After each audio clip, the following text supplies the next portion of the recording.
Welcome to Emotional Support Water Bottle with Hannah and Ailish. I'm Hannah. I think. And I'm Ailish. This is our 50th episode. Oh, we should have done something. Well, we are now. That's a lot. I didn't even realize. Yeah. I know. I mean, we've been doing it for almost a year. Like, we're getting close to a year. Dang. I know. So, just if anybody wants to celebrate our year anniversary, it's March 1st. So, just throwing that out to everybody out here. We will do some revamping. Yeah, some new things will be on the horizon. We haven't fully figured out exactly how that'll go yet, but we still have a month to figure it out. So, yes. Okay, well, obviously, this is the week we've all been waiting for. Vanderpump Rules is back. We had a huge Nick Viall episode be released, and I know we've said that we are not going to be listening to that podcast anymore, but when Sandoval and Schwartz are on, it's really hard for us not to listen. I know, and Sandoval hasn't really even, he has his podcast that I haven't listened to, but he hasn't really done any interviews, so it was still kind of a big deal for that, too. Yeah, I haven't listened to any of his podcast either besides the small clips that I've seen. And Sandoval was just as cringy as you would expect. Do you feel, I don't want to be accusatory in any way, but I felt like he either had gone out the night before and was still under the influence of something, because he really seemed just really elevated in emotion. Yeah, right, and extremely defensive and yeah. It was, I know, he was ready to fight as soon as he got in there. Right. And I thought the podcast just as a whole started out really weird. I didn't really feel like there was a reason why we had to have that whole intro part where it was oh, where's Tom? Is he gonna show up? Yeah, and I saw Riley from Turtle Time was talking about it on his TikTok, and he's I'm sure that this kind of stuff happens to other podcasters, and is it professional? No. Is it annoying? Yes. But we all already don't really love Tom Sandoval, so why did you have to do this to kind of throw him under the bus even more? Right, and the arguing was so cringy too, about him being late and all the phone calls they were making. Yeah, and even was making to him. Yes, and then even I think that they could have just said done the intro stuff with just Schwartz, because they did talk about and just say we're waiting on Sandoval, he's coming, but we wanted to get started. And then when he arrives, just be oh, now he's here and we can really get into the nitty gritty or whatever. Right. And even the whole part where Sandoval's well, Nick, you were late to my podcast, and well, let me look at the text. I just feel like that could have been edited out. I know, it was so awkward. I was just, the secondhand embarrassment was so icky. It was almost hard to listen to. I could never re-listen to any of those clips because it was so cringe. I know, so many parts were painful. Yes. I just felt with some of the stuff, it's not that I think Nick needed to do Sandoval any favors by any means, but at the same time, like, he didn't need to, like, include some of this stuff that's just literally, you know, black marks on him as a Right. person. Like, I just felt like that was unnecessary. Like, does Nick actually hate him? Like, that's I know, kind of like, what it it kinda felt like. seemed like that, and then this whole before this, he's like, "I saw a different side of Sandoval, I saw a different side of Sandoval," and then he was ready to, like, scold him. I know. It was just really weird, and yeah, it was that whole exchange just felt really uncomfortable, and then Oh, it's it was kind of terrible. rude anyway, like, as a friend, a host, anything, to, like, if somebody's late, to continuously, like, call them out for being late, I and know, he just, like, kept doing it, and it I was just know. like, "Okay, man, like, why don't you let it go now? Like, move Right, on."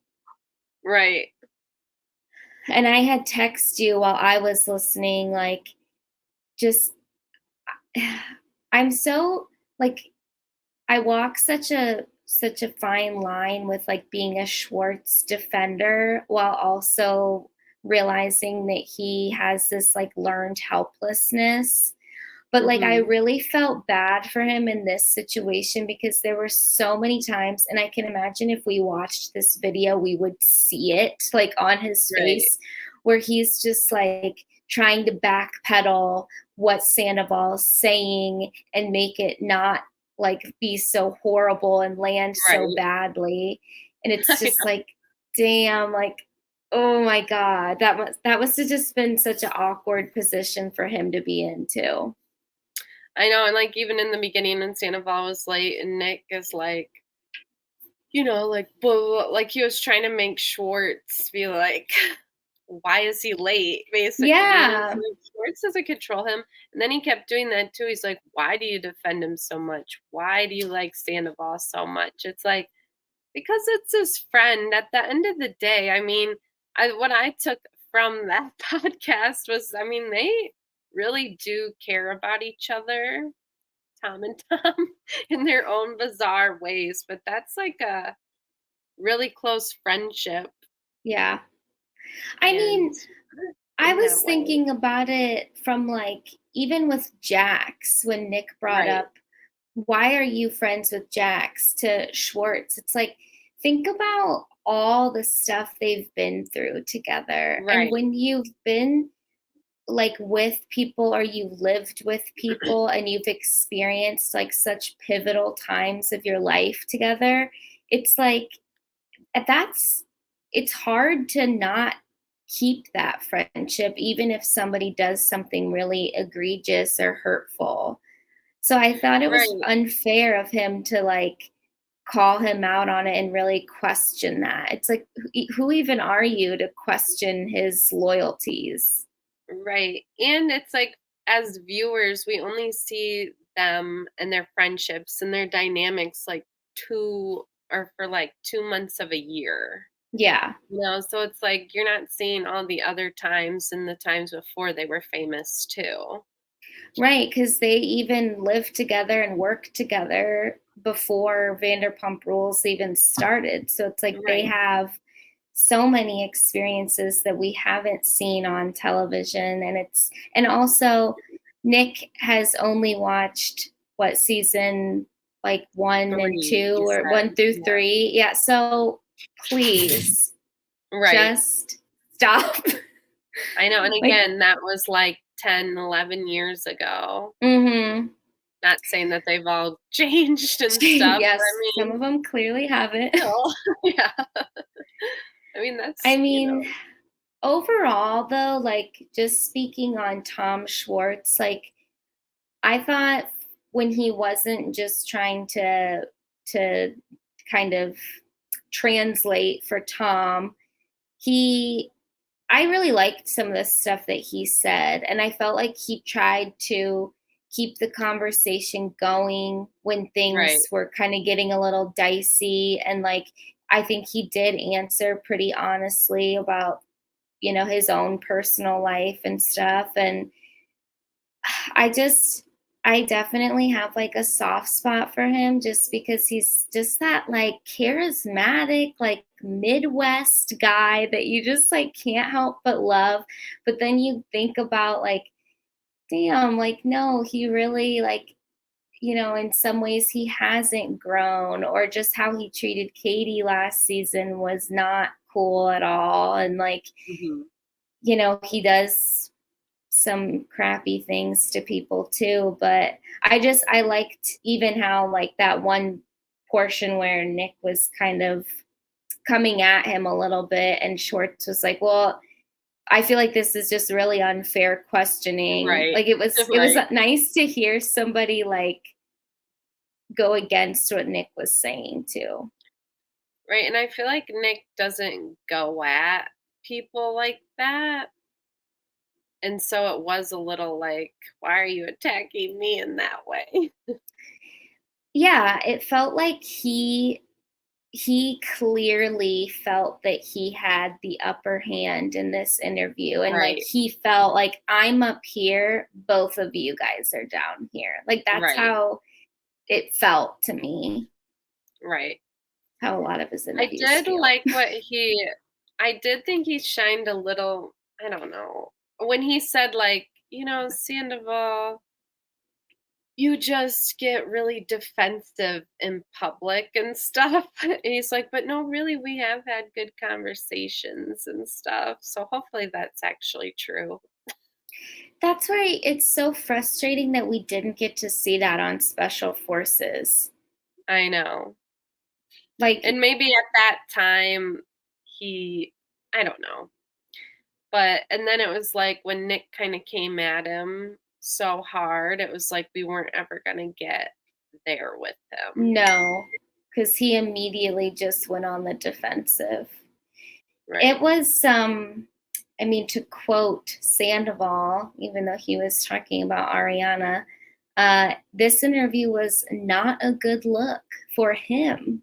Right. Like, he just, it did not put him in a good light, in my opinion. Like, he just came off very defensive the whole time. And like, he really, the same thing that we had before, and Schwartz even said, where it's like he will apologize, but then add that, but it's like Yeah. he still just can't say flat out. He always has to have some type of excuse behind stuff. I know, and then he did come at, like, Ariana again, like, it just Mm-hmm. felt like there still wasn't any, like, remorse, and the only thing that was actually bothering him was the hate he was getting. Yeah, I thought the stuff about the house too was just kind of delusional. Like, he kept saying, like, trying to give examples of when other people have separated or got Yeah, divorces. that And was it's like, well, who cares? That's not a written rule. I know, he's like, "Well, when these 3 examples of divorces happen, someone always got the house," and it's like, "Yeah, but there are probably kids involved in that, and it made sense that the kids needed somewhere to stay." Yeah. And if you as a couple decide, oh, this person can keep the house, then that's Right, your decision. But right, if you can't come to a mutual agreement of like who should keep the house or what should be done, then the logical thing is that you're selling the house and you're right. splitting the profit or whatever. And I was like really confused when he said, what, I can't remember the number, 3 point whatever million that It he was offered. 3.1 million. Like, I was like, I know, I was thinking about that, I'm like, "That doesn't even make any sense," and I don't even know how, because if he offered her 3.1 million, he would still have to, it's like it didn't make any sense. It's like, but you're still no, paying on the house. I don't know. I was like, that doesn't even make sense. Like, none I of that made it. know. I don't know if like we weren't understanding Right, or he the didn't explain it logistics. right. Yeah. Right. But even he said like they bought it for like 2 point whatever. But then, so why would you even like buying her out for well over market I know, and, value? like, Like, starting over completely paying on this house, like, I don't and, like, I get why he wanted to keep the house, but it's like, yeah, it's I don't know, I think, um, Nick was kinda good in saying because she's like, "Oh, she's being petty," and then he's like, "Don't you think she has the right to be petty?" yeah. I mean, Like, "Yeah, but I still want the house." and like, of course, like, if you put work into the house, like, it's Mhm, easier to also stay in the house, right? So, mhm, of course, you're going to want to keep the house. And, mhm, but like, sorry, that's not an option for you. right. Like, Like, she's saying no. yeah. And yeah, she does have a right to be petty. Like, her her future was drastically changed because of something that you did, and you have Right, to take accountability for your role in that. And right, unfortunately, that means you guys have to sell the house. right. And then, like, not to bring it, we're going to kind of talk about the episode separately, but I watched the after show, which was on Mhm. Peacock. I just watched it before we jumped on here, and he was saying, like, like, I couldn't afford to move out somewhere else. So how could you afford to Right, buy her out then? Like, I guess I'm so confused by that whole thing. right. And what's he trying to be like? Well, because then I'd have to pay rent and an apartment and the mortgage. It's like, well, Yeah, sorry. I guess right. it would have Like, to be like that. yeah, like, yeah, that kind of sucks, but so does Sucks a to sucks like us getting 10-year cheated long on. relationship Yeah. being ended but in that way. Yeah. What are some of the other highlights? I mean, There I was so much do. arguing that Oh, it was almost hard to even like sort through if you have fast any that. notes. It's like Mhm. crazy. I do think that Tom really was like in love, if you want to say it that, or his version of love, infatuation with Rachel. Like, I I know, really I think was he had the thinking that blinders too. on. Yeah, I really do think that he thought they were gonna have something. I would like to actually hear him talk about that because I think if he went and actually talked about that, we could have like a little more maybe sympathy or empathy for him. And Yeah. I think it would come off better than this, well, Ariana, blah, blah, blah. She berated me and belittled me, and like that's just not like, at this point, even if she did that, it's like, Right, but you're still making an excuse for your actions. right, Just own your actions. Like, right. there's no point in making excuses anymore.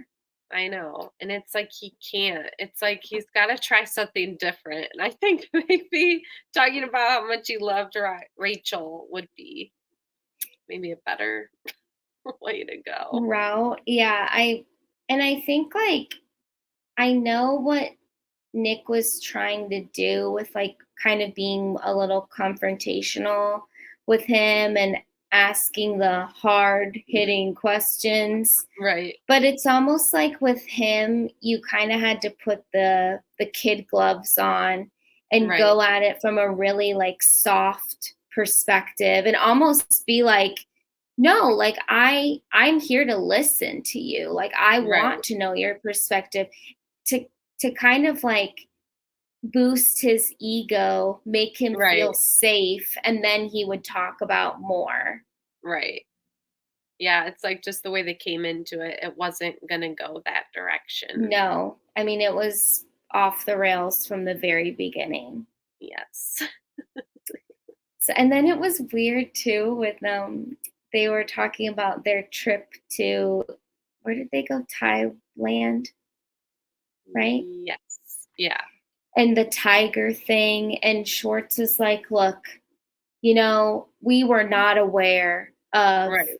how egregious this is and how horrible these animals are treated, but I think it brought like some good awareness to this horrible thing. And then Sandoval's like, whoa, what do you mean? And it was Like, it was probably fine. yeah. He's like, this place was beautiful. It's And they're like, like, "No, everything was fine. People oh, were only worried that I was by the animal." I'm yeah, like, I think you missed the point." yeah. He just wasn't Like, getting it. I feel like he didn't hear anything about that controversy, and he genuinely thought people were upset that he could have gotten attacked. and Schwartz is just like, oh, no, man, no, no. Like, he's so just like he's just gotta be like, he is such a Tom Sandoval apologist, but like, I think he really is in a difficult position because not only being friends for as long as they have, but they are in business together. And it's like, Right, do you completely blow up the business relationship too? Because if the right, friendship isn't really there, the business relationship is also going to suffer. right, right.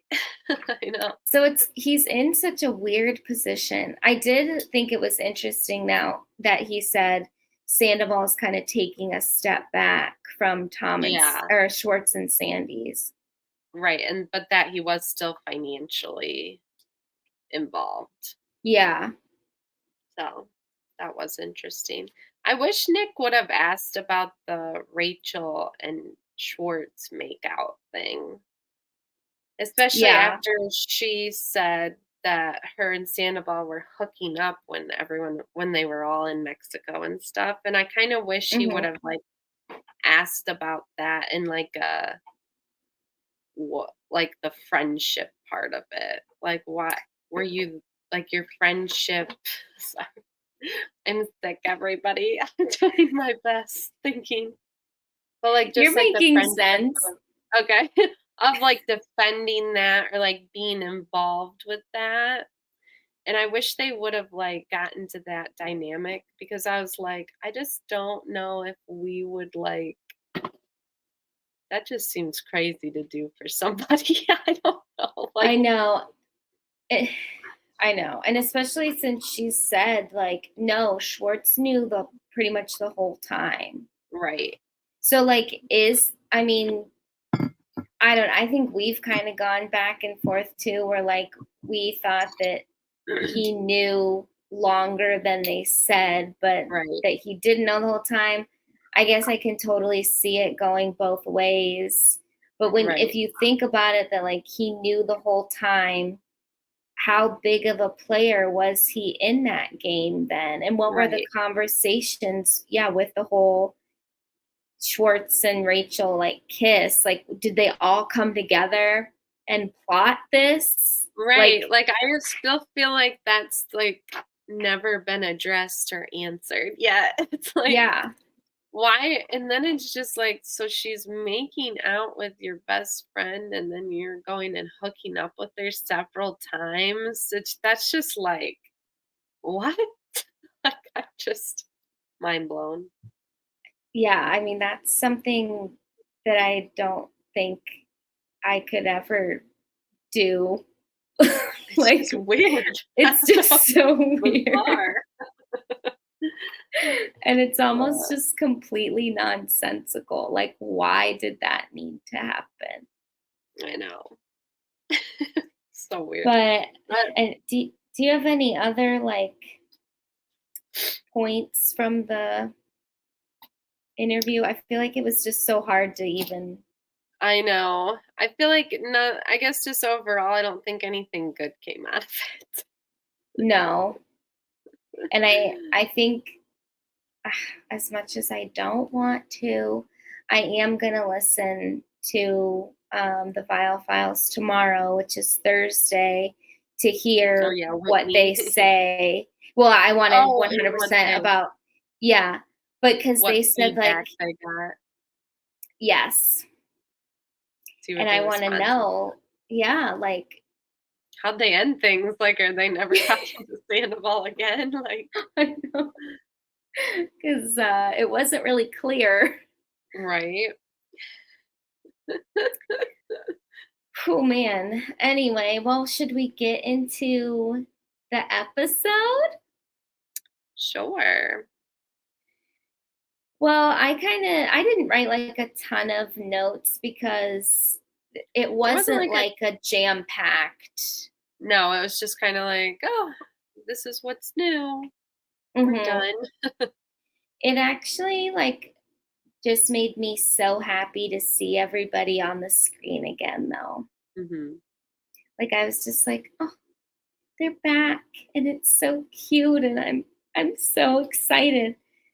I liked the new intro with something about her. That was I know cute. it was kind of crazy because there was only like 7 people in the intro thing. I was Yeah. like, there were no, I was like, wow. And I know there's going to be like side people and stuff, but I'm like, dang, they're like, nope, this is the main cast and that's it.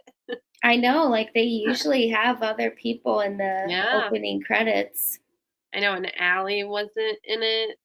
Yeah. Brock wasn't in it, which I don't know if he's been in it or not. Actually, I feel like he was before, but yeah, it was like none of those people were in it. I was like, whoa. Damn.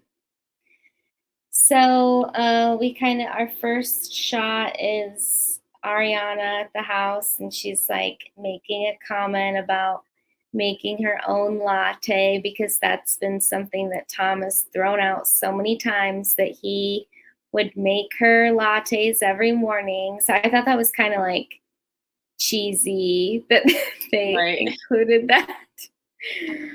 And then all the talk about something about her. I think, like, for me, and I feel like you probably feel this way too, because we've kind of talked about it, but it's just weird to watch this because it's already so far in the past.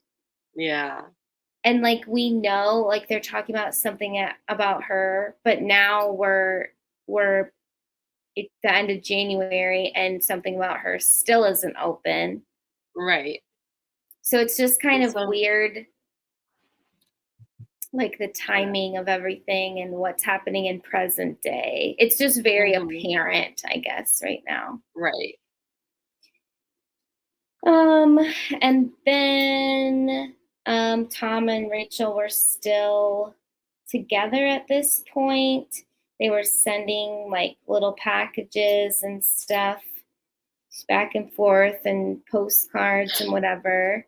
In the after show, Ariana and Tom both said that Tom bought, those lamps that you might get if you're in a long distance relationship Oh where it's yeah, like, or yeah. I turn it on and yours turns on or whatever. Tom bought her one of those and sent it to her. How nice. It's like kind of juvenile, but whatever. That seems to be the way their relationship Oh, that's what was. I was gonna say in the thing. He's like in the podcast episode where he's like, oh, yeah, I'm gonna feel good if a 20-year-old. I'm like, hold on, 28, almost Yeah. 30 years old. So I And just then wanted he to say, was like, he's like, and she has the like, whipped cream, like, yeah, what was he I'm talking like, about? what? It's that movie reference. What was that? Was that an American Pie? Or was it in a different movie? I can't A even different remember. one. It's like some stupid, like, early 2000s, Oh, so like what is he talking? American Pie-esque film. And like this, hot girl has like a whipped cream, like bikini on basically. And then the guy's like, whoa. And it's this stupid thing. It's just like, really, Tom? Like, are So you, immature. when you, it's just, that was another reminder of just like how shallow, like you were in this allegedly committed relationship for almost 10 years. And then you're seriously still like wanting that type of stuff. Like it's just like how many tropes do we need of the I know, stereotypical literally. male, you know? Right. But anyway, I also was confused, like, did that really happen, or are you just giving some stupid example? Like, Right. anyway, so back to the episode. Then we get to James and Allie, and they're in their new house, which is cute, but it was funny how they kept playing the loud airplane noises. I know, I'm like, I bet that house was nice and affordable. You know, I was thinking that with like, obviously where they all live is so expensive. And you look at like James, who lives in the flight path, which is like one of the, like around here, nobody would want to live in a house Right. like that. And then you look at the outside shot of Brock and Sheena's place. It looks very average. It's nice inside, Right. but it's just like they're not in these like glamorous mega mansions. I know It they just, definitely have very modest homes. yeah, which is crazy to say, but you know, They're they $1,000,000 really do. modest Yeah. homes. Yeah. It's not even a home. Like Brock and Sheena are in an apartment. Right. But Like didn't they have a house? they have that. I can't remember where they It's over by moved. Lala's, isn't it? Yeah, I never can remember where it is. But I always even wanna up say until Malibu, but I know it's not. before that, though, they were still in an apartment, like, Yeah, it's and, crazy. like, I guess it like you said, it's expensive out there, like, these probably did cost, like, you know, a couple million, or if they're paying rent on it, then it's expensive rent every month. Right. It's not like they're living in the slums. Um I don't know. I thought like some of the intro stuff was just like it was just like catch up stuff. And then we see Brock and Sheena at their house, a cute moment with Summer Moon. And then we are introduced to all of Lala's family because they've all moved in with her, basically. What do you And they're feel all on the about that? podcast. Yeah. With Lala, I just didn't read anything about it, but just recently I saw where she, like, is gonna move forward with an IUI and the sperm donor thing. Yeah. I guess, like, okay, let's say she does end up finding a partner. She's going around saying that the baby's dad is gonna be her mom, and I just feel like that's I don't know. I think it's a bit much. I don't think it's that weird, like, if you're gonna have to have, like, a nanny thing anyway, it might as well be your parent. But I just like, when she's saying, like, the new baby's dad is gonna be her mom, I think that's a little unhealthy. Yeah, I do too. And even just I mean, Lala's only 33. It's not like I know. she's She's, like, giving up 43. already. Yeah, And I her mean, I daughter's not even that old that there's gonna be no. this massive age difference.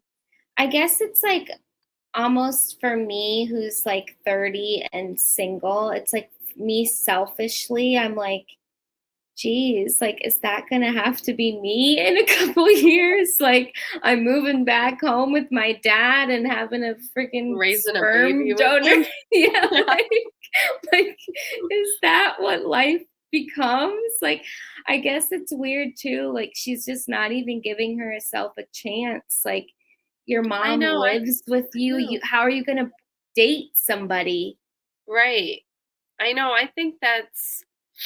I know, I thought that was pretty intense. I don't know, I do, I feel like she is just, like, giving up on the possibility of anything so quickly, and I just think that it's like, I get you wanna have another baby, but I don't know, maybe it's just not the right time.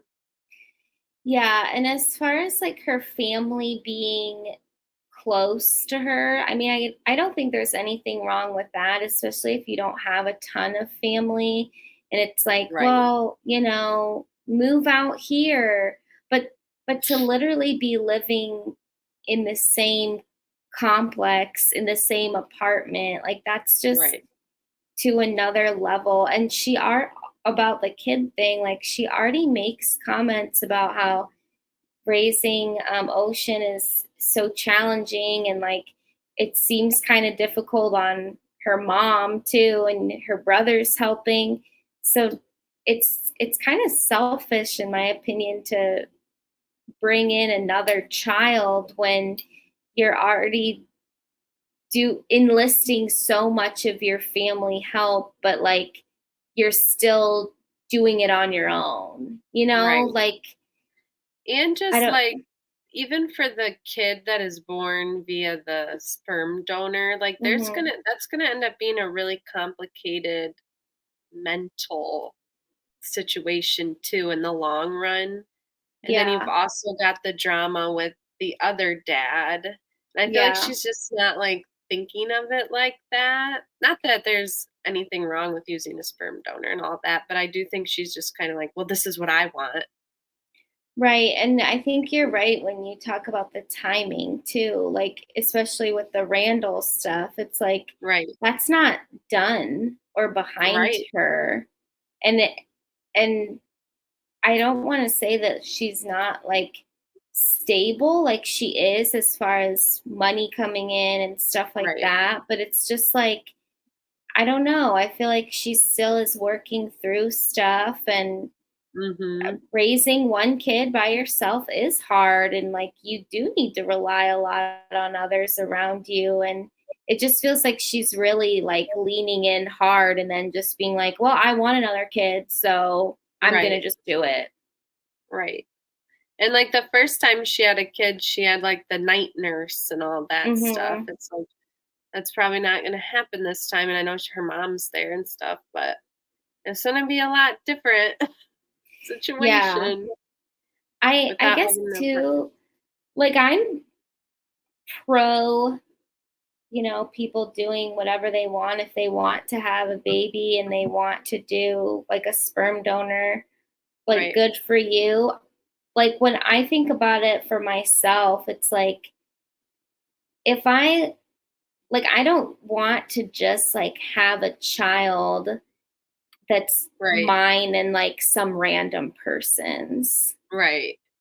And I guess not everybody feels that way, but like if it would just it would be so beautiful to have that kid, but also it would feel almost like a strange loss where it's like I don't have like a partner that I love so much that we decided we wanted to have a kid. Like, you Right. know what I mean? Right. And to like have that love of wanting to start a family with somebody.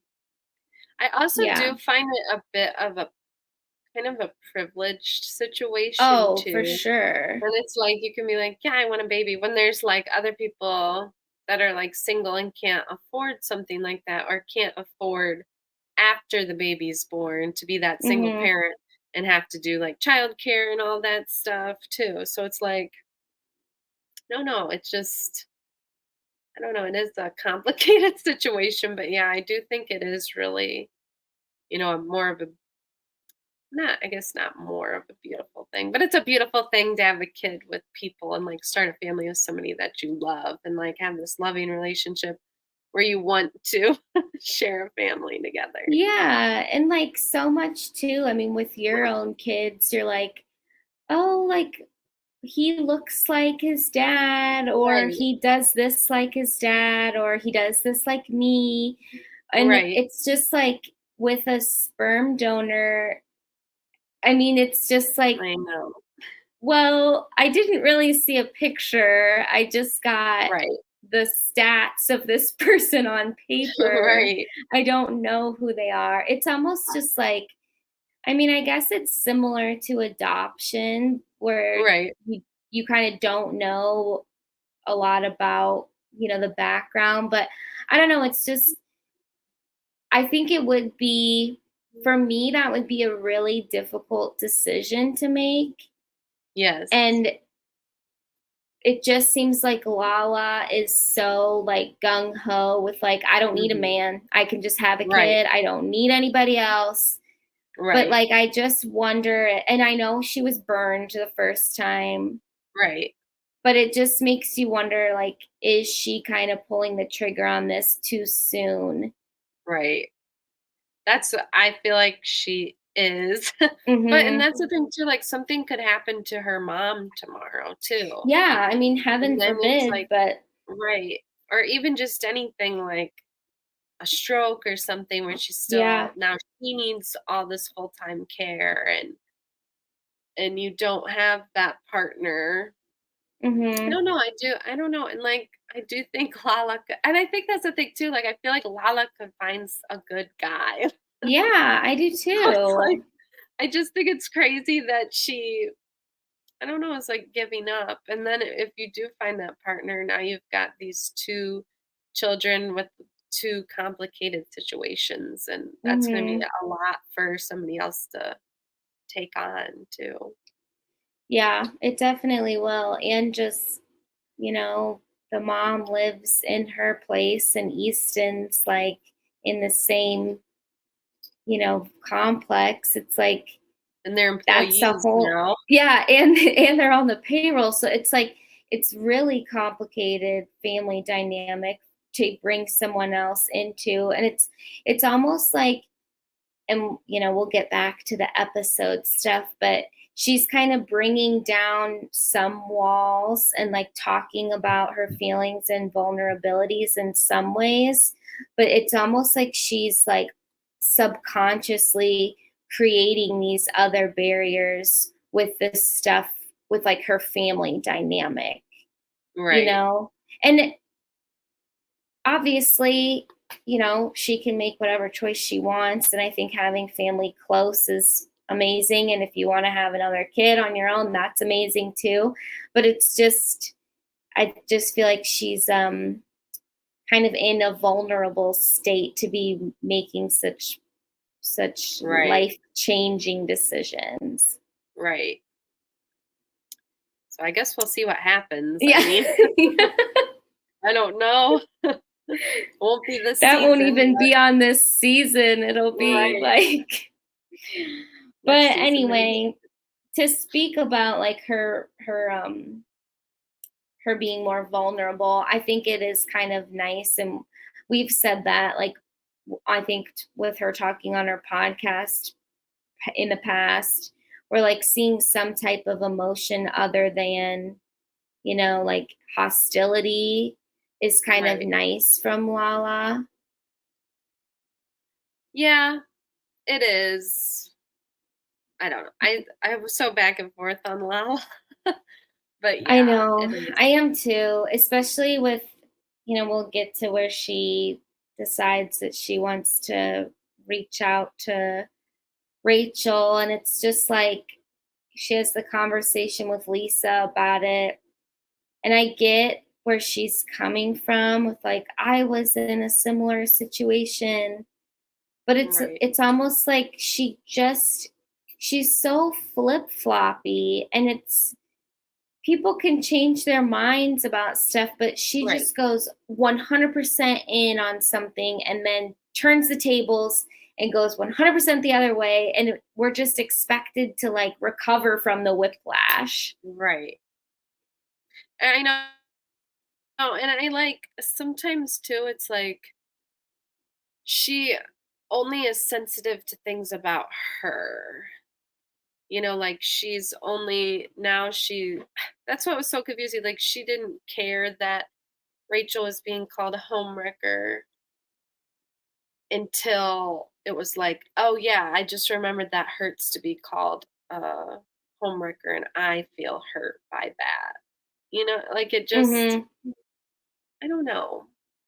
Yeah, because even later when they have the girls' night and she tells Ariana, like, hey, I sent her a voice message, it's like she didn't even think about how that could be really painful for Ariana, and how she did the opposite when people were trying to like hang out with Randall, which it was kind of weird that they were doing that because obviously he is a horrible person. I've had allegations, but Yeah. But besides that, it was just like you were pissed if anyone even yeah, like looked in the direction of your ex. I know. But And then you're now, like, yeah. yeah, it's just kind of one of those things where she only cares if it's her, which Mhm. is how most people are, I guess. But For I her don't. it's a extreme way. It is extreme. But okay, I just want to point something out. So Lala said, we see that Lala reached out to her. Didn't Raquel say, maybe I'm misremembering, that nobody reached out to her from the cast?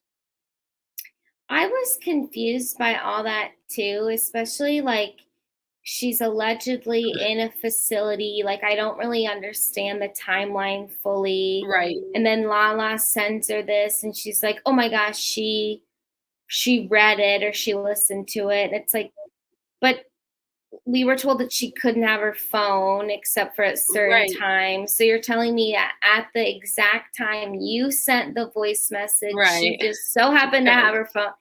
Like, I don't know, that all seemed really Fake. staged. Mhm. Produced. They still weren't sure. Well, because I was listening to Lala's podcast. Or was I reading a comment? I did listen to that, but I feel like I was reading a comment on something.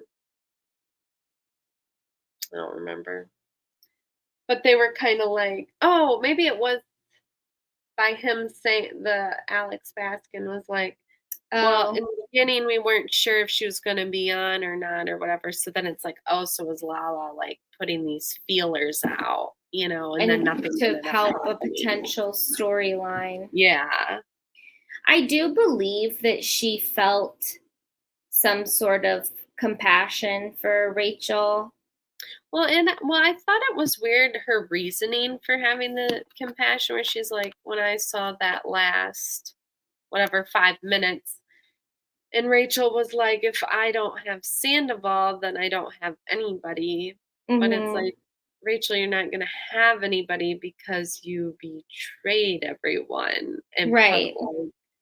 So it's like, it wasn't just because everyone was just going to be mean to her. And Yeah, so for and Lala to then use that as like, that's why I felt bad because I know how these men are and blah, blah, blah. I'm like, well, you had quite a different, I don't know. Just, it was so extreme. yeah, but that goes right back to what you said before, where it's all about her, like however she's feeling. So in that Right. moment, it's like she felt a connection because she felt that same way with Randall, even though it's not Mhm. even the same situation. But No, she it's was like, almost like blinded by that. I know. Yeah, I guess we could just talk about that part now where she like reached Yeah. out to her. And I guess overall, I just thought that was kind of wild. And I would have been really mad if I was Ariana, just because it was so fresh at that point. Like, but then I Yeah. could kind of be like, maybe because Lala was so mean to her at the reunion, maybe be like, maybe I did come at you a little too hard. I'm sorry for that part. Yeah, I But could just see to be that like, too. right, like that would be okay. But I just thought I was kind of blown away by that whole thing, Mhm. honestly.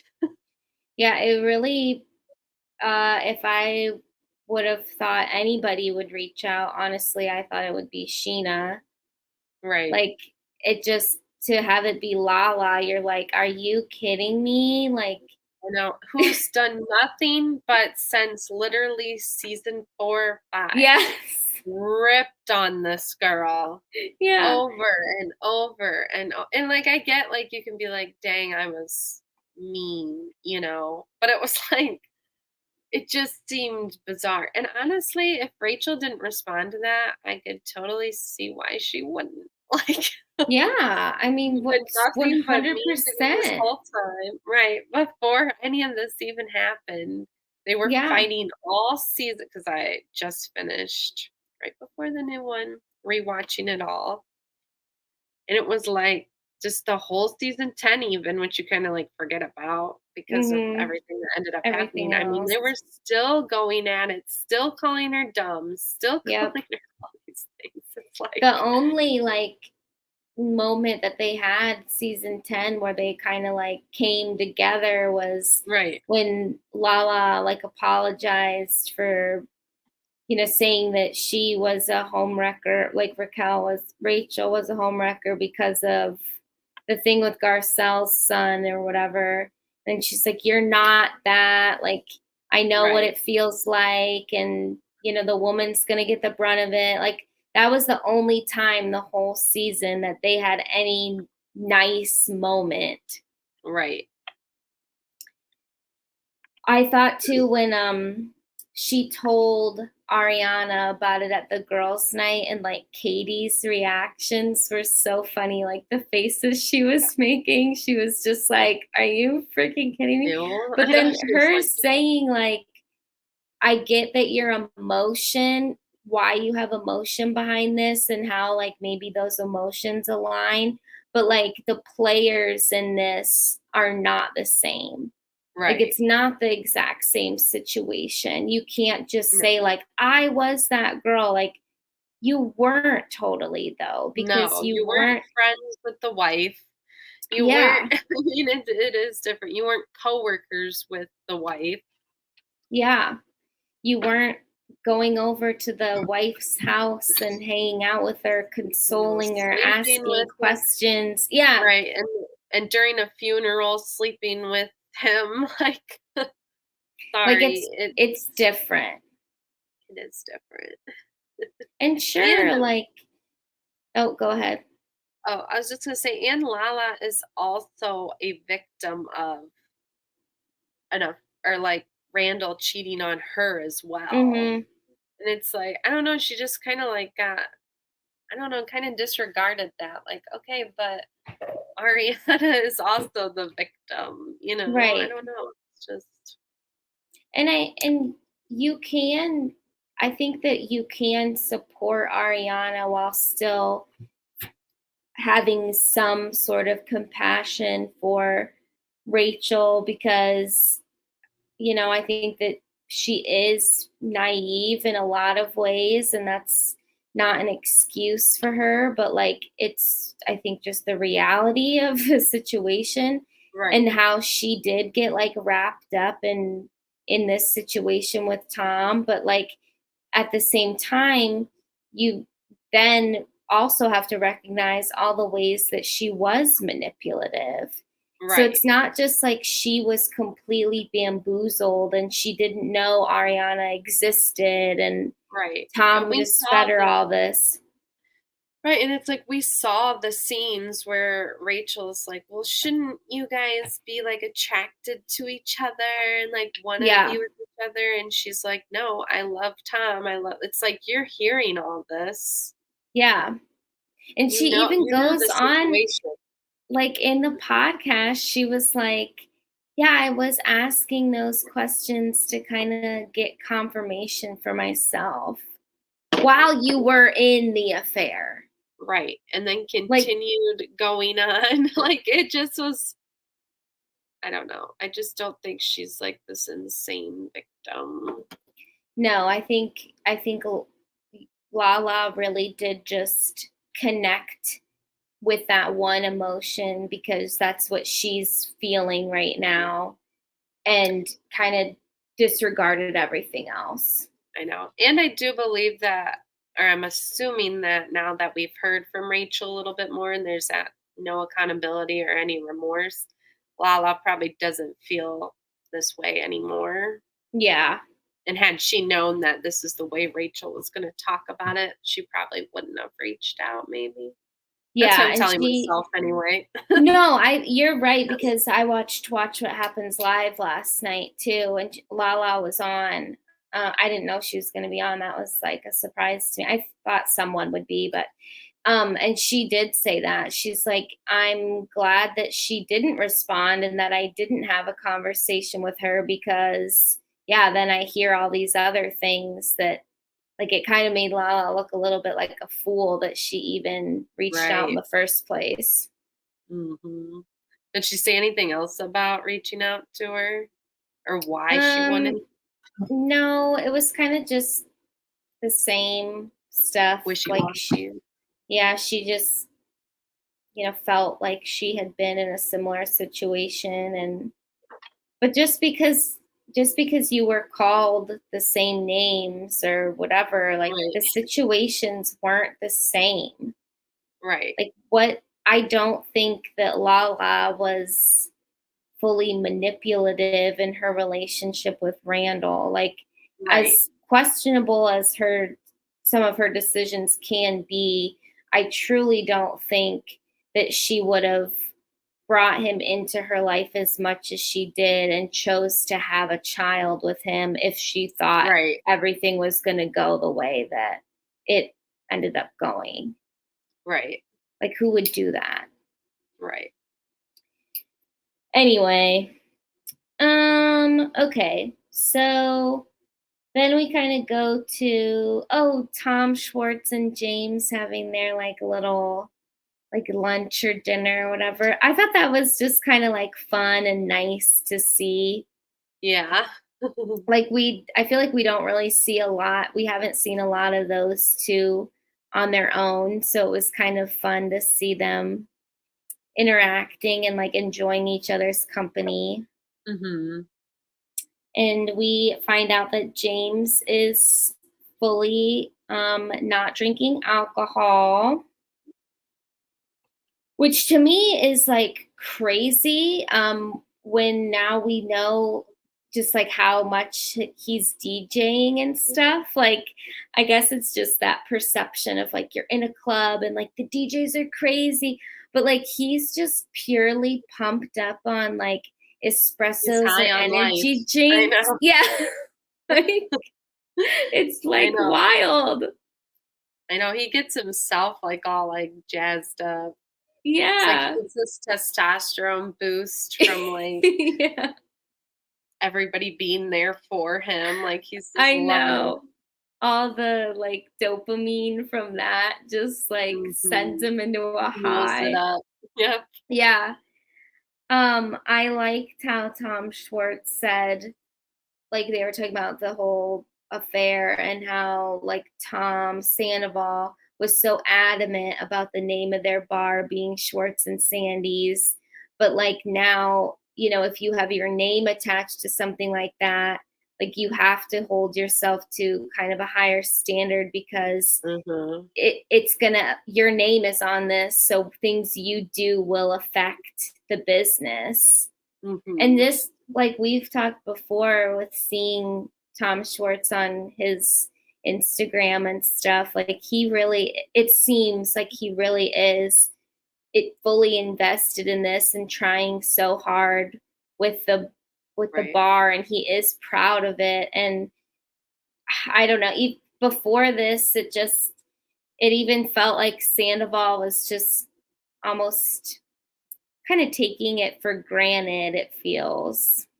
I know. Well, I think the difference between Tom and or Schwartz and Sandoval is that I feel like Schwartz actually cares about the other people that are involved and cares about, well, yeah, they're all being affected if I do something wrong or if I'm not here. Where Sandoval does not give a crap about that.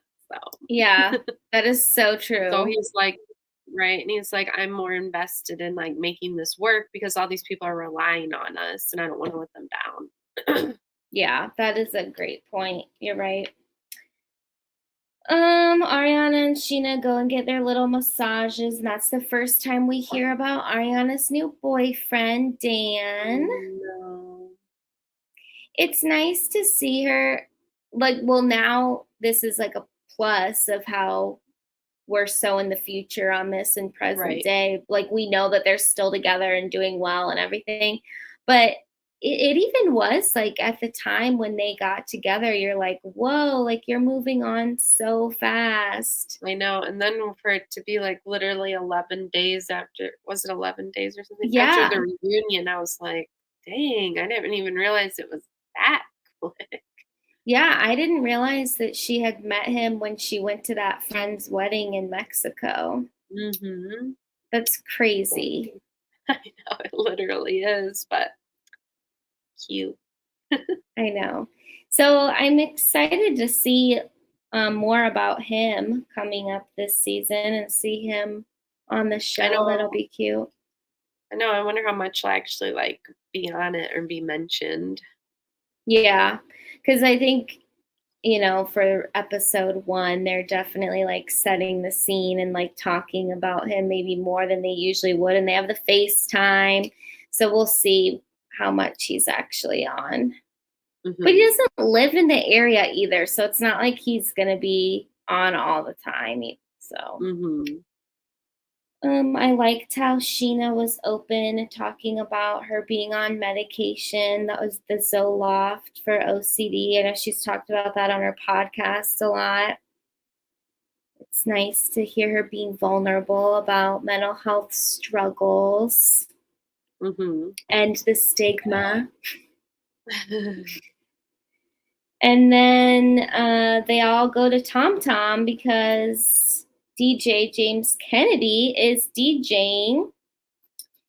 And it was kind of emotional for Ariana to come back because she hadn't been there since she discovered the affair was happening. And I thought that those flashbacks were really sad, not just for Tom and Ariana, but also with Tom and Katie. I Like know.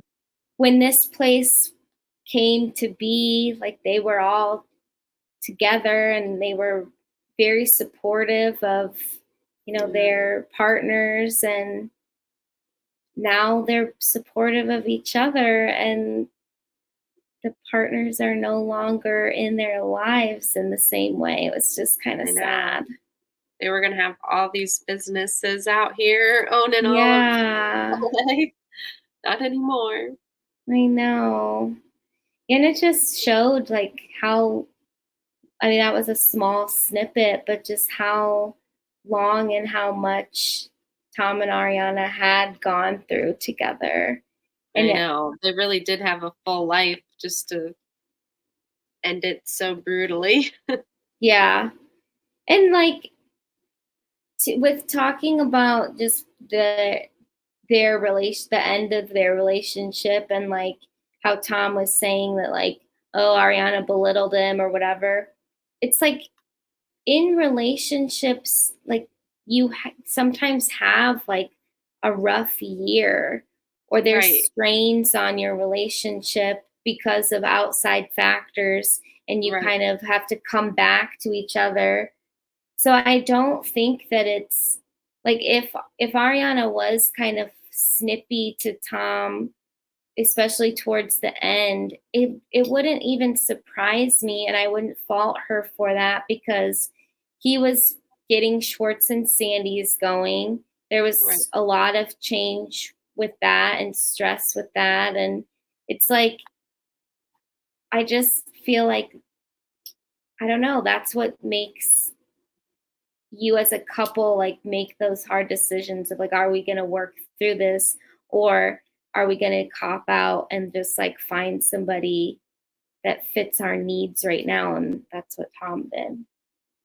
I know. I was thinking about that too. I was like, it's I believe he was feeling the way he was feeling, but just handling it in the worst way possible was such a bad move. And it's like me and my partner have been together for 9 years, so it's just like hard to it's like there's not always those good years. Well, like good all the time and stuff. And it just would be crazy to like have, one bad time and just like throw it all away. That Yeah. just And seems like insane. it made me think of another point that he kept saying in the podcast about, he's like, I was in therapy, couples therapy for 4 months before she found out about the affair, and I was going to break up with her and all this stuff. It's like, I I cannot fathom that at all. Like, I have never personally been part of couples therapy, Mhm. but to me, it's completely unbelievable that you would be in couples therapy for that long and you wouldn't be like, either we're in this, or we need to separate. Like, Right. he had to have like not been fully honest in those sessions. I know, and I think, like, too, I don't know if he had in the back of his head, like, "Oh, well, I've already got somebody," like, he didn't have the fear, like, "I'm gonna be alone if I end Mhm. this." It's like he already had that person waiting in the background, and so I feel like was he didn't really care in the way that if he would have been actually trying to break up with her for real, and not just because he found somebody else. Yeah. I just wonder if, I don't know, it just seemed like such an easy decision for him to be like, "Yeah, I was gonna break up with her. I'm planning to break up with her because you already have somebody on the side." Yeah, it's like, well, what do I have to lose? I already have Right, somebody else. right. Yeah. But it's like It was it just seems interesting, like, okay, let's say the couples therapy did work, like, I don't know what he thought was gonna happen. Was he ever gonna come clean about, like, hooking up with Raquel before? Like, yeah, it or was was gonna he just just come out. right, or was he gonna just like pretend that it was working just Right, to like buy himself more time? right, Like, to I figure I something, guess I just yeah, I or was he really gonna wonder have, what like, that this was. years?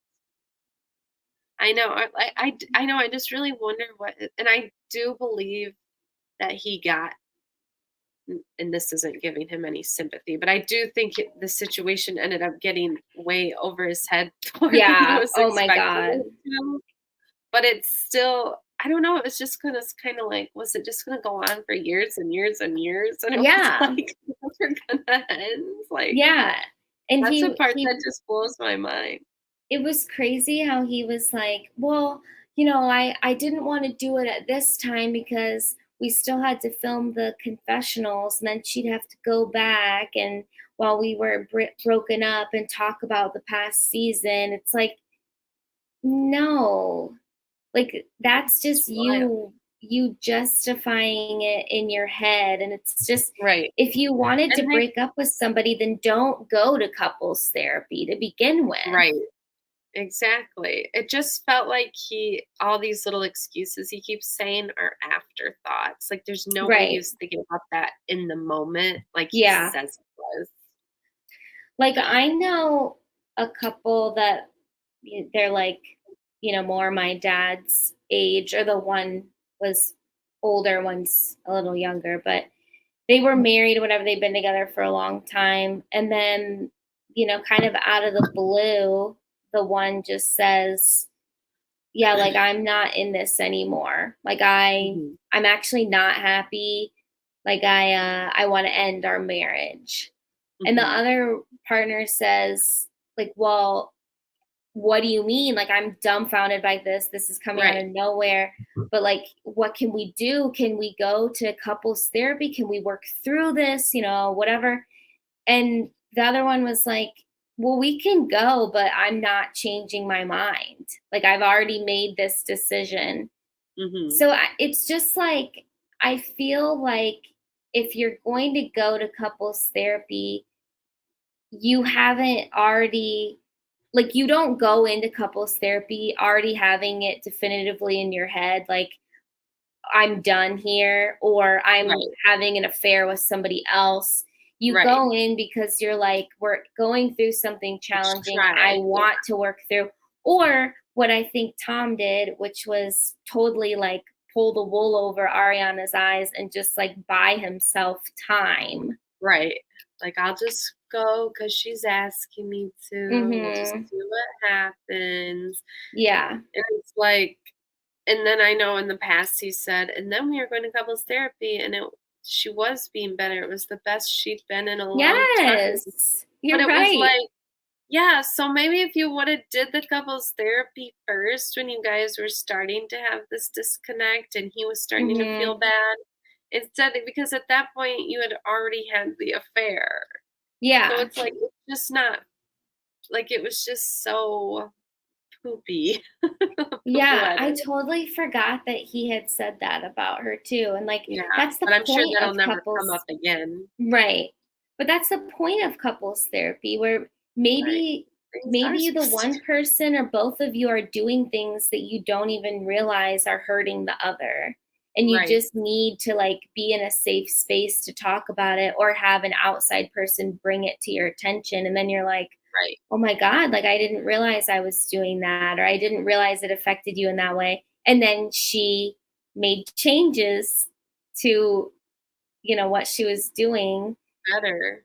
Like, that's the point. That's why you go. You're like, "You mean the couples therapy worked?" Yeah. What?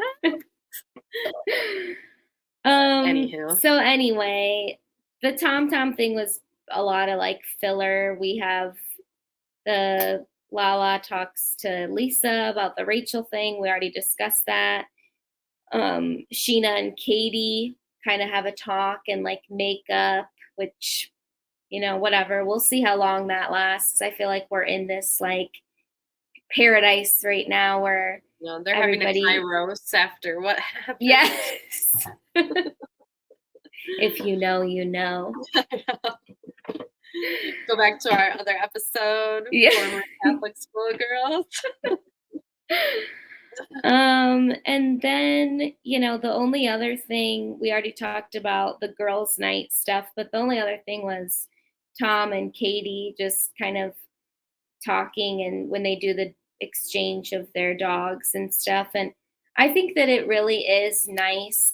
I know that Katie for good reason is kind of keeping Tom at arm's length and he doesn't need to know all the ins and outs of her life and he has Mhm, no right to judge anything. But like it is nice to see that they can like have conversations with each other and like still kind of joke around a little bit because they're they work together for so long and I feel like mhm, there really is a friendship there as strange as it might be at times. mhm. Well, and So they're I in, just like, thought a that was kind of nice. obviously yeah, and they're in that unique situation where they have, like, the same friend group that is also their coworkers. Right. Yeah. And they're sharing custody of their dogs. So like they have to see each other. But they're like an example, even though there were some low points last season. I think they really are an example of, for the most part, like I think they have been pretty civil in their divorce, and like Mhm, it doesn't always have to be like a beat down, drag out thing. And yeah, they didn't have kids, but like they had a home, they shared a lot of other things together, and like they've just made the decision that like we're not good together anymore. We need to move on, and but they still can exist in the same universe, kind of. mhm, Um, yeah, and then another thing I wanted to say from the after show. So now that we know that Schwartz like knew about the affair longer than we originally thought. They played some of the comments that he had made, like when he was talking to Sandoval when they like got those sandwiches or bagels or whatever. And he's like, I don't know, I just feel like Raquel has a crush on somebody else. Or when they were on that camping trip and he said like, well, Raquel oh, has a yeah. type and it's taken men. It's like, what were you doing? Like that's See, that's almost why sick. I know that's why if somebody was gonna do it, I wish it would have been Nick Viall because I have a lot of questions about that. Like Yeah. the kissing when you know they're hooking up, the pretending like so Sandoval was gonna hook up with her and then you were gonna date her. And then Yeah. just like all that, knowing the whole time, making those types of jokes, kissing her after Katie, not that Katie necessarily fully had the right to say he couldn't Yeah. hook up with people, but she did. And just all that hurt that you that you caused Katie Mhm. for this person was just like, what was that? Like, I just wish we could get some kind He's of so answer. he's so strangely connected to Tom Sandoval. Yeah. Like, there are some real ties that bind there, and, like, I Right. don't know if we even as much as we've seen of their relationship through all these years, it's like there still feels like there's more there that we don't know, like, what has bonded them so deeply I that know, he like, would there's a dead act body that out there, way. Yeah, yeah, like, like hidden. There's got to be because and even when, like, on Nick's podcast, when Natalie was like, "Have you guys ever had, like, a threesome or something?" And I, like, feel like I thought that was kind of a rude thing to say, but, I mean, we're all thinking it. Like, something like, I there's a know. level of closeness. It was like her intrusive thought one. Like, she was Yeah. sitting there thinking that and said it. But it was like, I mean, there's just something just so intense there that just feels like I don't know if Sandoval has something on Tom, like, or Yeah, like, Schwartz, I can't understand it. and it's like a next level thing. But, yeah, I wish he would give us a little insight into that situation. Like, I just Yeah, I and know, and even the way he so then, at the end of season 10 in the finale, he knows Rachel hooked up with Tom, but yeah, is still over there telling Katie, "No, no, she's trying to apologize, Rachel is. right. Be nice to her, be nice."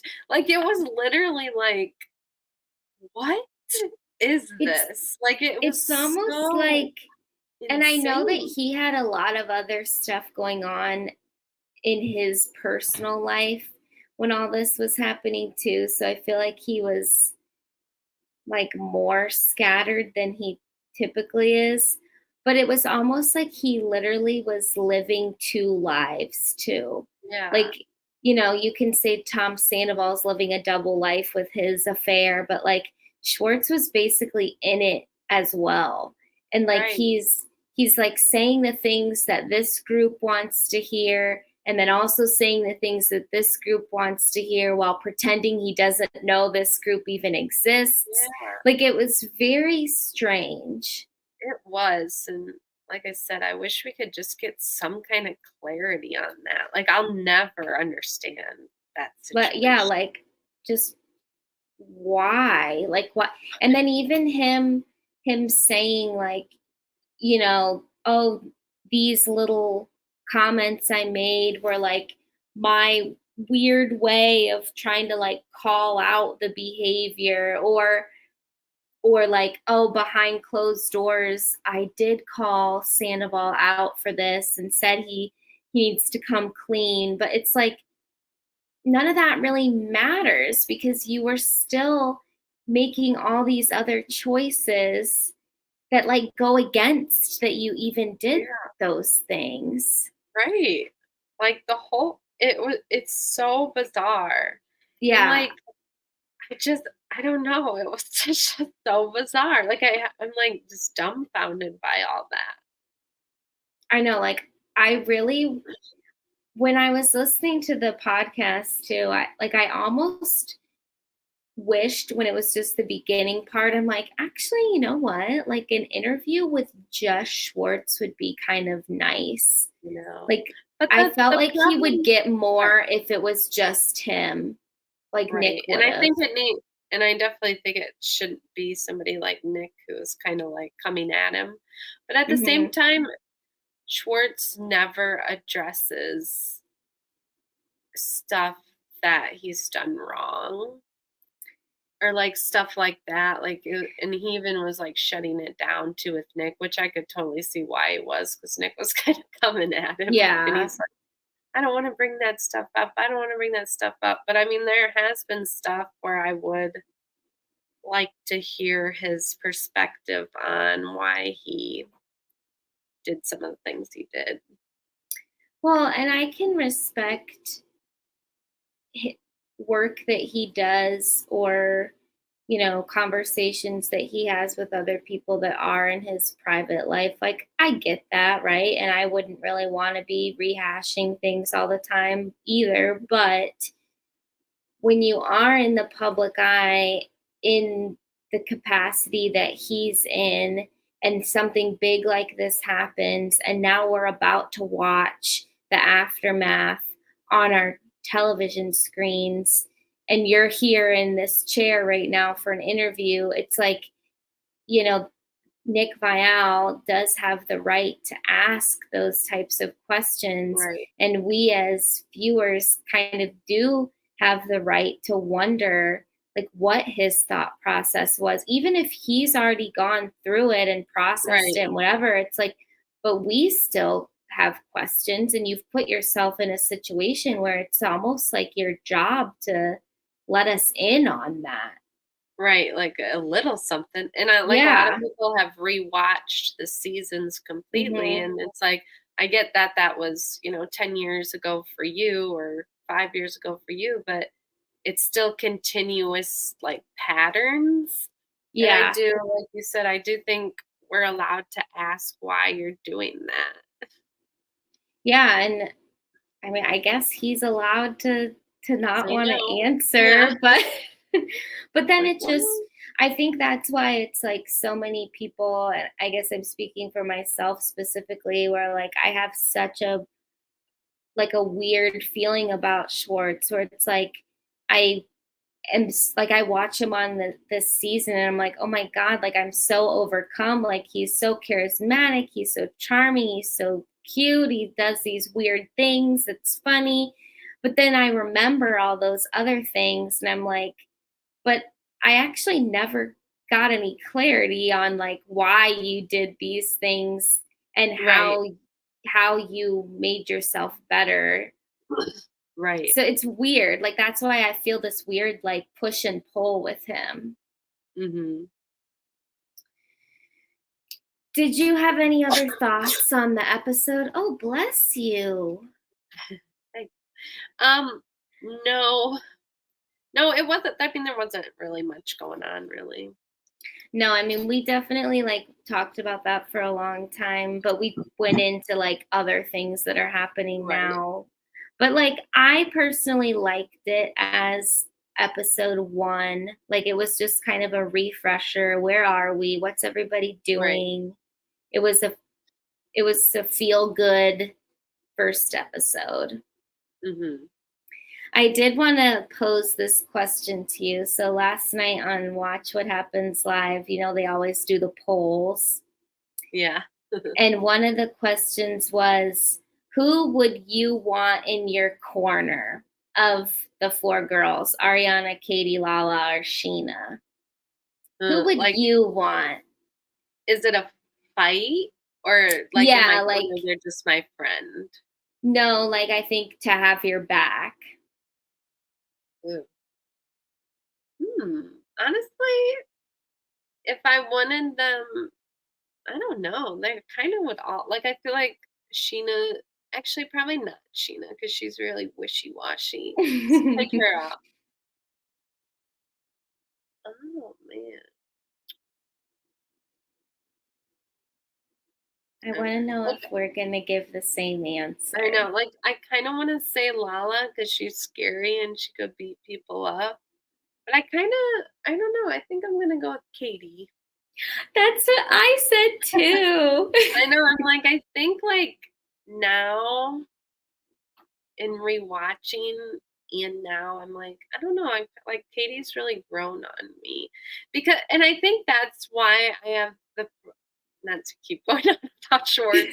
I think that's why I'm struggling with Schwartz so much now, is because the way, as a viewer, I feel like I was gaslit to think one Yeah. way and like really dislike Katie. I mean, kinda like all the girls and like, "Oh, Katie's miserable, Katie's this and stuff," and then, like, rewatching it after it's Scandoval and, like, I'm like, "No." she wasn't. She was not that it was like good guy versus bad guy, but it did Yeah. feel like that. And I do feel like Katie has, I don't know, been the realest out of everybody. That's what I felt too. Like, there's definitely things that have annoyed me about Katie too, like things that she does or whatever. But I think that Katie is very like consistent in, Yes.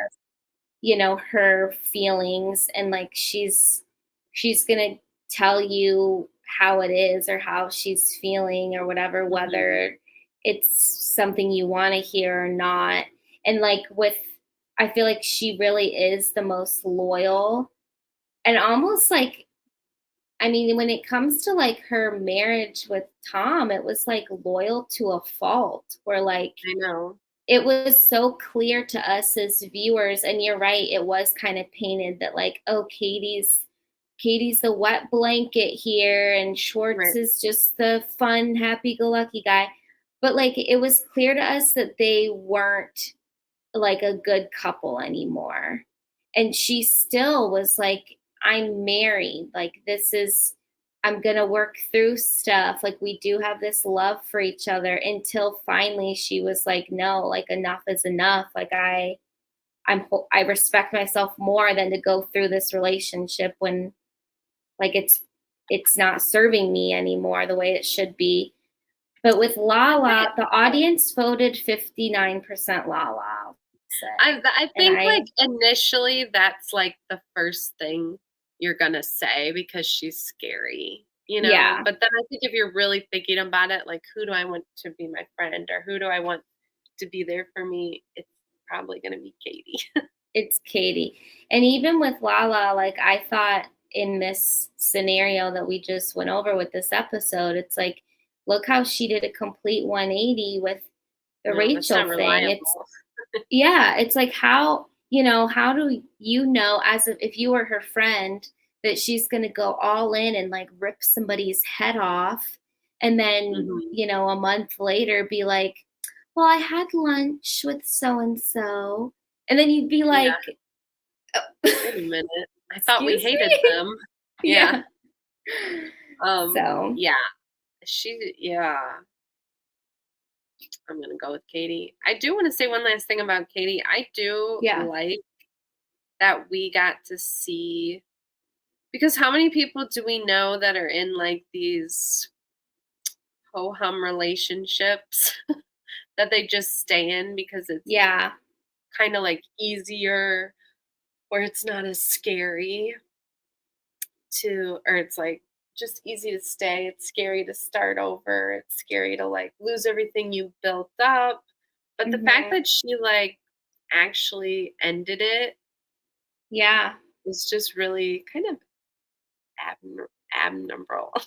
Yeah, like it's empowering, and you It even was see just cool too to how see. she's come so much more into her own. I know, and I really respect that. Well, I really respect that, and I think it's really cool to even see on TV because I think so many times we see like women in situations where it's like, oh, there was an affair, and it's just really always so tragic for the woman Mhm. after these relationships end and marriages end. But she's kind of, even though we've seen her be like vulnerable about it and sad Yeah. about it, we still see it as an empowering situation too, and Yeah. it's really No, cool to see. I think I like Katie in this in this past season than I more than I ever liked her before. Like, Hmm. I just think that she outgrew that relationship and realized that, like, is this going to be the rest of my life? You Right, know, like, no, I don't want it to be. And right. she made the change. Yeah, you got to Hmm. respect it. I know. It's cool to see, I really. know. Um, I don't know. I mean, if we want to like talk about Beverly Hills stuff, the only thing that was really of note was how annoying Anne Anna Marie, I'm not sure. We just keep going back and Everybody's forth with saying her something name. different. Yeah, I'm not sure. But that to me, what this episode was the whole thing. Like, I don't know. It just, why is she coming at Crystal? Everyone's exasperated by her bringing this up when it's supposed to be this fun trip. It didn't make any sense. I know, and it's like, do I believe Crystal said something along those lines? Maybe, but it's like, why are we bringing it up? You don't. It's like Anna Marie, Anne Marie. She doesn't even like any of the women anyway. I know. So she would like make her own decision about what she thinks about him anyway.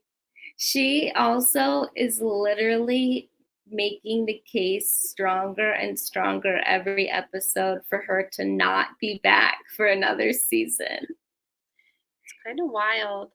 Yeah.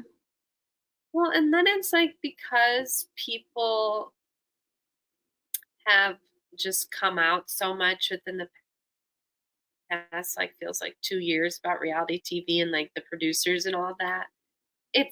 It makes me feel like a lot of it is just the producers telling her these things to say, but that's not going to make me like her. And I think at a certain point I'm tired of like that excuse too. It's I like, was thinking that same thing. I know. It's like, I just have a hard time believing that this Anne Marie is that upset about Sutton's esophagus.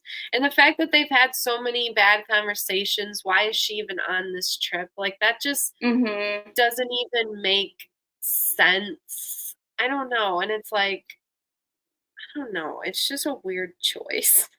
The whole thing. I listened to Juicy Scoop, and Hannah Berner was on, which I have a lot of other thoughts on that I want to discuss with you separately.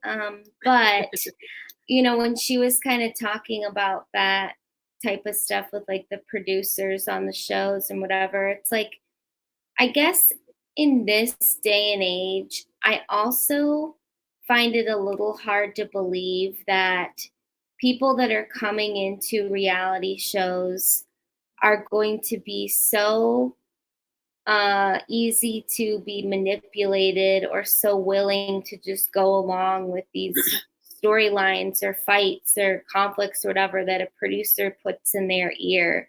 It's like, you still have free will, and you still, I'm sure Anne Marie has watched other housewives or other reality shows. Like in 2024, or when that was filmed, 2023, like, we're not so stupid to not realize that like some of this stuff is produced and set up a little bit. So when when you come into reality show, like, that that's probably going to happen. And like, for her to be a medical professional and to take such a huge and hard stance about this esophagus thing when it is a real condition is like baffling. And to not, she like tripled down on it. It's like, that to me is crazy, that you're going to say a producer got you that worked up about it, that you kept going for a 3 or 4 episode arc. Right. And then a producer got in your ear and was like, hey, the Sutton thing's a little worn out. Why don't you go for Crystal? Like, that's literally what it felt like at the table, though, where she was like, eeny, meeny, miny, mo, Crystal, I'm going to say all these horrible things that you said about these women. Like, it was so, like, I don't know. I know, it's just really, it's just off-putting and, like, silly. And it's like, it does make it feel scripted. Like, it doesn't feel like naturally she's mad about it. Yeah, I listened to I can't remember what podcast it was on, but Craig Conover from Southern Charm was talking about it. It might have been on that Jason Tartick's podcast, but I can't remember. Anyway, and he had said, like, as far as the producer stuff. And he's like, no, I mean, when we get together, like we can pretty much talk about whatever we want, but we also are cognizant of what is going on within the group and what is going to be the highlight of the season or conflicts within the season. So yeah, we could get together and talk about baseball or, whatever, but it would make more sense for us to cut to the chase and Right. just start talking about the issue at hand. And like, I think that that's a little bit more of an organic way versus where with Anne-Marie, it's so clear of like, I want a storyline. Like I'm going Right. to cause issues with people. Like these fights aren't organic. No one else is jumping in. No. No one's having- And I think like too, just some people are made for reality TV and are good at balancing the production part of it and the real life part of it. And I think the people who get like kind of burned by reality TV are always the ones who are like coming out and blaming producers and all this stuff. Where it's like maybe you just weren't. I mean, not to say like reality TV is a skill, but it kind of Yeah, is. I Like mean, you have to be able to be good at balancing the two. And I think the Vanderpump people are really good. But even with Rachel, when she's coming out, she's like, no producers, no producers, no producers. It's like, well, you could have said something too. And I think she's just one example, but it's like, yeah. no, you have to be willing to be all of it. Yeah, like I think what makes the best reality TV stars are the ones that can find that balance and bring in their real life and be genuine, but also recognize, hey, we're making a show here and I need Right. to be able to play into certain storyline, not even play into it. It's just like move along certain storylines Right. because we have to have a season. Right. Like those are the people that they're just very aware of what's going on. And yeah, you're right. Like Rachel just wasn't cut out for it clearly. And it doesn't really seem like Anne-Marie either. Like just because somebody can be so dramatic and have feuds with everybody, that doesn't make them good television. No. So, Gotta be able to give more. yeah. I don't know. That was the main thing. And then Crystal has a weird health issue at the end. Yeah. It's relatable because I get car sickness too. I thought it was weird that they're like, her veins. Like, does that have anything to do with car sickness? Is she dehydrated? Well, and then I'm like, sometimes when you get car sickness, you do get really like hot. Mm-hmm. And that might maybe cause the swelling, but I don't It know. was weird. Yeah, it's like, yeah, you probably got hot and you were getting yourself worked up. Like I've done that too. I don't remember noticing a vein situation. They like zoom on her hands.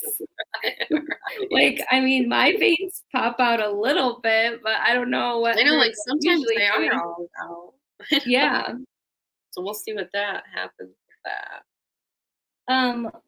Two kind of like timely things before we wrap up the pod. I listened to Not Skinny Not Fat today with Teresa Caputo, the Long Island medium.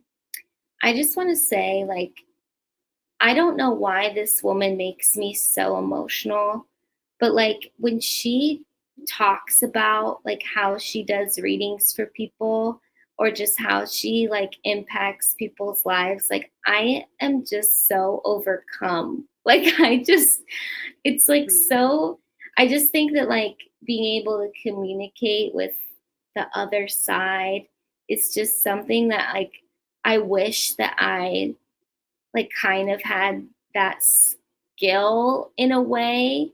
And like I've never really had like a supernatural thing like that happen to me. And I just think it's like to hear her just talk about it and then like she's like, oh, I feel like 4 spirits in this room right now. And then she was kind of talking and I don't know if she was like one of the producers or just a friend of Amanda's, but it was about like her friend and her grandparents. And it's like, that wasn't planned. It's just like, and she was giving these signs, and then she's like, oh, did you guys like release like balloons or lanterns for your friend after she passed? And she's like, yeah, we did. And she's like, did you guys happen to take pictures of that? And she's like, yeah, we did. I have photos. And she's like, oh, well, your friend is telling me that I'm in the picture. She's like, so look for like some type of blur or an orb, and that's her. And then Amanda Hirsch posted or like reposted what the friend posted of that picture. And sure enough, there's like these little orbs, and it was like a sign. And I guess people could be like, oh, that just happened. But I just like think that's so beautiful. And it was a good listen. Yeah, I never watched her show back when I didn't either. Do you believe? I don't know. I personally wouldn't want to have that skill because it would be really intense. Yeah. Like scare me probably. But I guess you'd probably understand how to like decipher things. I wouldn't want it to like do readings and that type of stuff for other people. It would just be cool to be able to recognize signs or be able to kind of communicate with your own loved ones. Like, I think that would be cool. Yeah. But it would be freaky. Like, she said she realized she had this when she was like 4. Yeah, I know. I hear like different stories like that, and I'm like, oh no, I think that's too scary. I'd be too scared. And the other thing I wanted to touch on quickly, I saw that Brittany Mahomes was getting some heat in the news today. Did you see that about how she was apparently rude to some staff at the game this past weekend? Oh no. Well, I don't know. I just saw the video on the Daily Mail. I don't know if like something else happened, but literally the video that they were saying she was being rude was like her and Patrick were coming out from the field or whatever. And, in the back alleyways of stadiums, you don't really know where you're going or whatnot. And she turned to one of the workers and she was just like, well, where do we go from here? And like did a hand gesture, and like her face was not even like sassy or rude. It was literally just like, hey, where do we go from here? And people are saying that she's so entitled and like she needs to check herself. And I'm just like, why does everybody hate Brittany Mahomes? I know. I mean, I'm not big. I don't love her, but it's like, and even I've heard that people don't like her. Yeah. It's like, well, and it's just frustrating with like these celebrity things where people come out and say this person was rude. Like, do I believe some of them probably were rude? Yes, but it's like, what's the point of coming out with like this? You know what I mean? It's just like, yeah, unless she was literally like hurting you personally, I don't really think you need to like say something like that. I know. I was just like, okay, like I don't get why we just hate her so much. And when like anybody who deals with people in the public, that is like nothing compared to some of the way these people that aren't even celebrities act. Right. I know. And I just felt like, yeah, I just felt, I mean, you'll have to see if you look on the Daily Mail or just like, look it up. I'm sure the video is all over, but to me, it looked like such an innocent thing. Like she was talking with her hands and she was wondering, where do you want us? Where do I need to Right. go? What happens next? And also, obviously the Chiefs are getting like tons of attention because of Taylor, but it's almost kind of In the Super unfair Bowl. too. Yeah. And it's almost kind of unfair because there already was this distaste for Brittany. And now Right. we're almost like comparing Brittany to Taylor, who can Right. basically do no wrong in the eyes of the world. And it's like, really, like, you're just setting her up for failure. Like, the I poor know. woman is just trying to live. I know, and I had heard that those 2 been together for, like, so long. It's not like she's just some clout chaser and, like, a I don't know. It's just like, whatever, people. Nobody Yeah, can like, just be happy for anyone. They're I just know. waiting to tear people down. I wouldn't even they should just go back to wearing masks. I know. Just So like, you let's just don't go know back to who that. anybody Nobody knows is. who you are. No one can hear your voice. Have a voice changer. Have wigs. You're just not gonna win. No, you're not. I know. I just not that I like love Brittany Mahomes so much and stan her or anything like that, but I'm like, okay, this is just unfair. You're Like, come on, reaching. people. Yeah. Um, well, do you have anything before we wrap it up? No, not this week. I know you're struggling through it, but I'm glad that we could talk about Vanderpump, and now you can just go and have a nice little rest. Right. Oh yeah.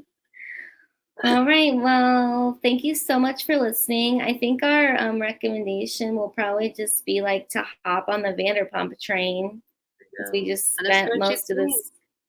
Yeah, we want to know. Who you liking? And Oh, yeah, and if you've been listening for all 50 episodes, thank you so much. And if you're a new listener, I hope that you're here for our next 50 and that you tell a friend so that they can listen to us too. yeah. All right. We'll see you guys next week. Bye.